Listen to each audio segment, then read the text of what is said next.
दीपों के बीच एक वीर दिवाली की रात थी।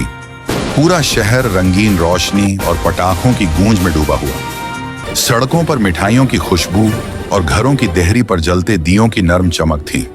पर दिल्ली के पार एक छोटी सी कमरा सीट उस रात बुझी हुई रोशनी से भी ज्यादा रोशन थी। कच्ची सींच वाली स्क्रीनें, रेडियो फीड और एक कप ठंडी चाय। रॉ ऑफिसर अर्पित उस रात ड्यूटी पर था। उसकी मां ने सुबह भेजा था, बेटा थोड़ी देर घर आ लेना, दिया लगा लेना। पर देश ने बुलाया था। एक अनसुलझे डिजिटल संकेत ने पहले तो हल्की सी सर्द हवा की तरह दस्तक दी, फिर तेज खतरनाक स्वर ले लिया।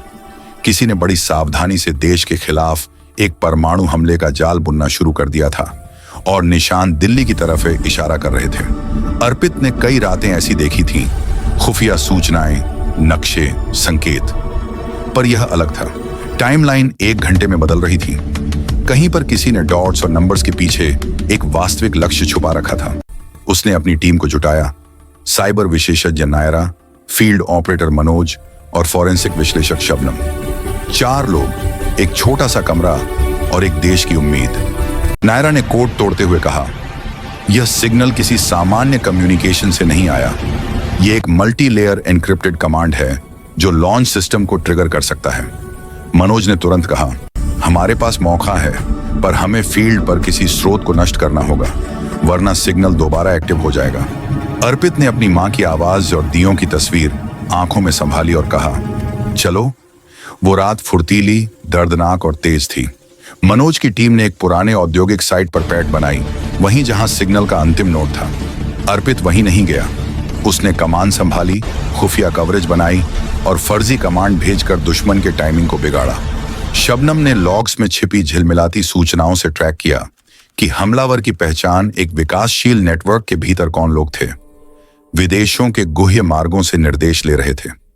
वो आखिरी मिनट था। जैसे ही नोड बंद करने की कोशिश हुई, दुश्मन ने बैकअप कमांड भेजा। लॉन्च की गिनती शुरू होने लगी। नायरा ने ठंडी आवाज में कहा, हमारे पास सिर्फ 30 सेकंड हैं। अर्पित ने अपनी हथेली पर पहले से रखे हुए उस छोटे से देना सा फोटो की ओर देखा। मां के हाथों में दिया।